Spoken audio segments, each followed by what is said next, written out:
is my treat, they're all a treat, to welcome Samuel Bernal. He was born in Mexico City. He loves storytelling, and that's why he became a journalist. He's passionate about radio, newspapers, movies, social media, and every way of communication. He is a vice president for Entravision Communications Corporation, and he is a member of the board of directors for English in Action. I love telling stories. That's what I do.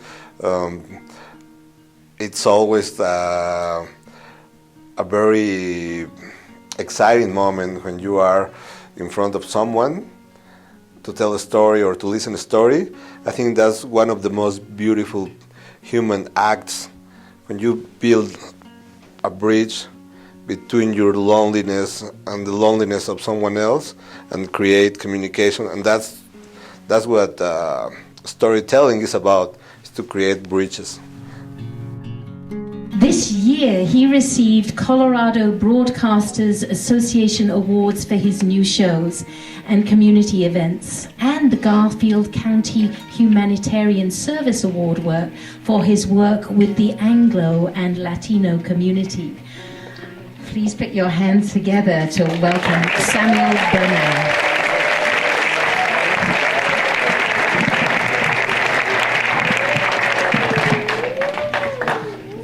That's right. My immigrant story is a love story. When I was a kid, one day my grandmother gave me a little radio. I used to live in Mexico City, and she used to travel to the United States.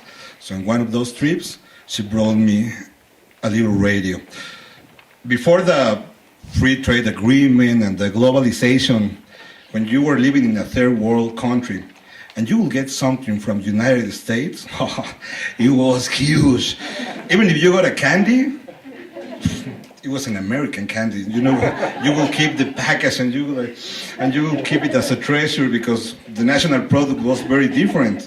That was with the toys and with any device. So imagine a little kid with an American radio, because it was not any kind of radio, it was a colorful little radio, especially for kids. So I think that was the moment I fell in love with radio. Then, when I was a kid, I remember when I would go back to my house after school, I would always try to call the radio station. I was hiding from my parents because telephone was expensive, you know, and you could not be making calls just to a radio station. So it was like a secret activity. I had to call, where it was always like, toot, toot, toot, toot, you know, the busy. And I will try and be persistent and try again. And one day, the magic happened. It was like, hello? I'm like, oh, I was on the radio.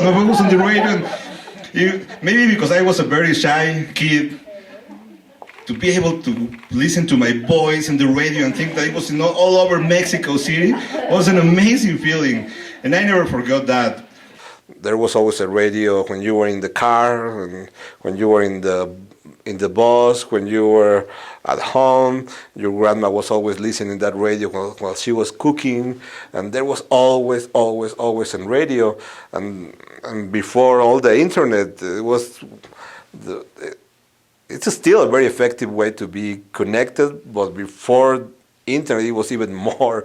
And so I grew up because you had that mixing of music and content, and those are like some of the best things in the world, you know.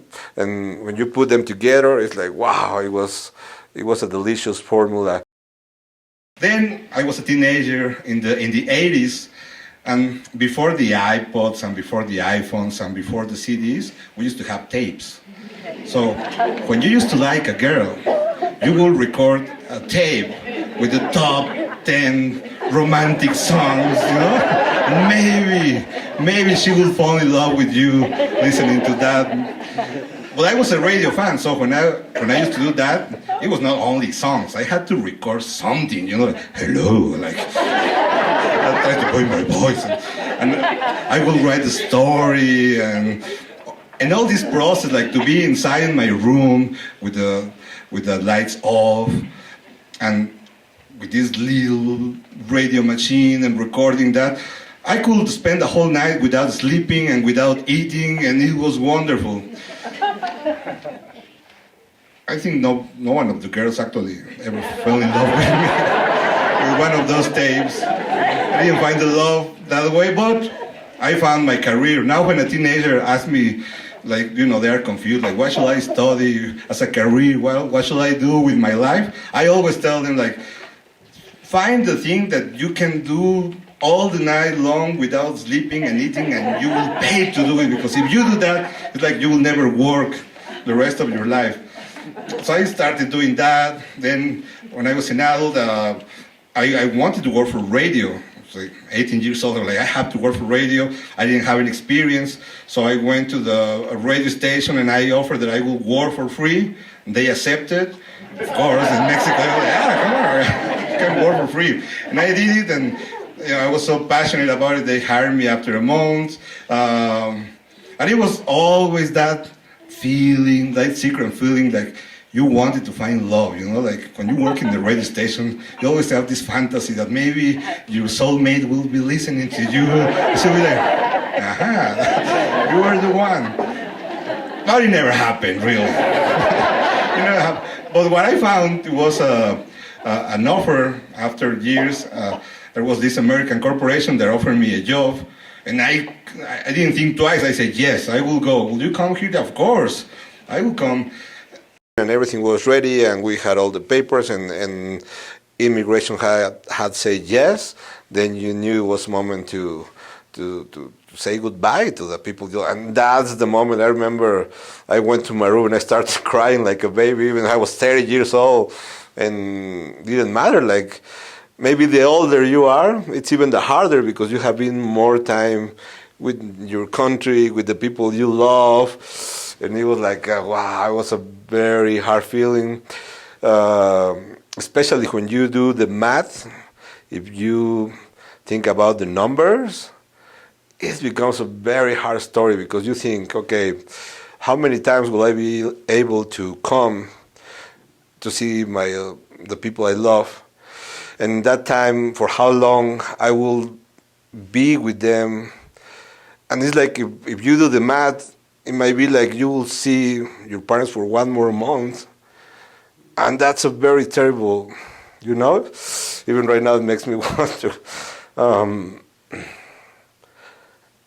And I think any person, if you tell anyone, like, you know, with this person you love, you only have 1 month left to be with that person, it will be like, you will cry, right? It will be like, ah!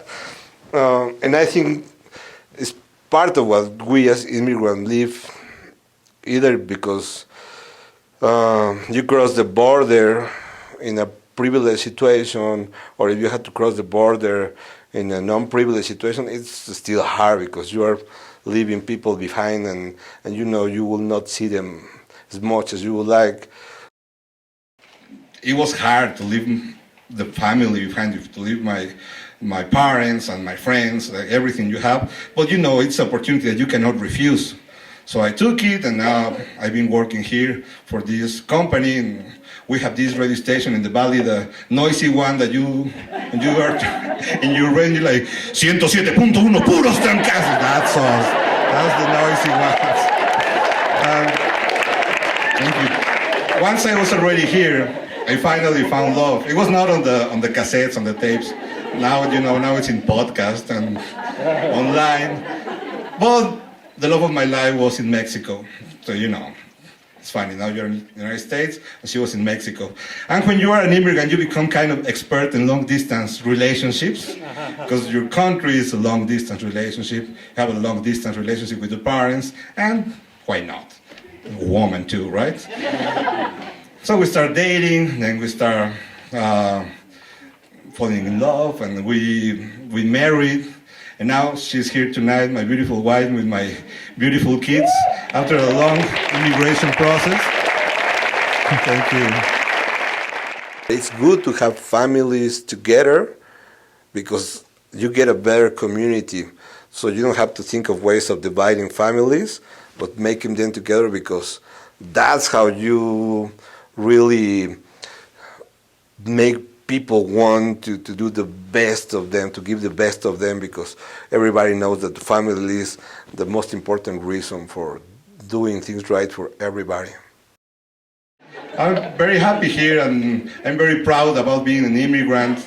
One of my favorite things in my job is to remind our immigrant community that we have to be proud to be here, because it's a long way. Either you're documented or undocumented, it's a long way to make it here, and we always have to be very proud about it. And it's also funny that the radio is kind of like an immigrant machine, because there are no colors in the radio. You don't see the color of the people. So if it's an immigrant, maybe second generation, who grew up here, you cannot tell the difference, because they have no accent and you don't see the colors, and you just listen to the ideas. That's something wonderful in the radio. Something that is very similar too is that it's invisible. And I think part of our community is like invisible, because they're always behind the kitchen cooking these great dishes, but you don't see them. They are in the construction before you move to that beautiful house. They were working there. They're cleaning the room before you use that hotel room. They are programming software. You don't see them, so it's like an invisible dimension. The places they live, they always try to move them where people will not see them, because it's ugly to see these trailers and these mobile houses. So let's move where people don't see, because this is a beautiful place, and we want to make it better. So it's always like in the invisible dimension, which is something that we have to work on. So we're now very happy here. Of course, there are things you sacrifice, like for example, either my wife and me, we have our mothers in Mexico, and we miss them, and it's hard to know that they are growing old, alone. That's a hard feeling, but it also makes you make it worth it, because if you're sacrificing that, you have to make it worth it. I want to share with you one of my strongest motivations to try to do the things right is that before I moved to the United States, my mother was kidnapped one night. After work, she took a taxi, but the taxi didn't bring her home. Instead of that, some guys got into the taxi. They covered her with a bag in her head, and they hit her, and they told her the meanest things. They emptied the bank account that she had been working all year long to get the money. I think we all as immigrants, when we have people living in our countries of origin, we're always worried about them because of crime, and it's always in our minds.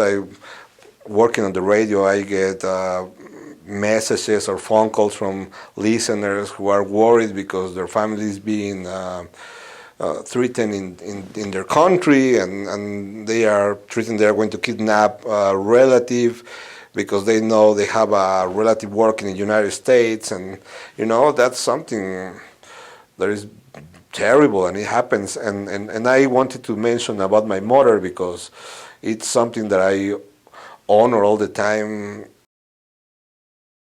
And in that moment that she thought she was going to die, she thought sometimes when they kidnap people, they just kill them. She thought she was going to die, and she told me, fortunately she survived, and that night when we got her and she was in shock, she told me that in that moment that she thought she was going to die, the only thing she asked God was that I was a good man. So it's always that I always try to honor, because when you are an immigrant, you really try to make it worth it. Thank you. We are made of pieces of people, and we are made of pieces of places. Like, we are all this collage. So it's like a salad, like a big human salad right now. And I'm part Mexican and part American. I'm part of all the people that I know, or the other countries that I learned in this time of information and globalization. But it's because of that you have to be transforming yourself in a lot of ways to adapt yourself, and I think that's something also that I love about being an immigrant, that you have to develop your adaptation skills, because when you are immigrant, that's what you do. You have to adaptate and you have to adapt, right? You don't say adapt. You have to adapt, and at the end, that's a good thing.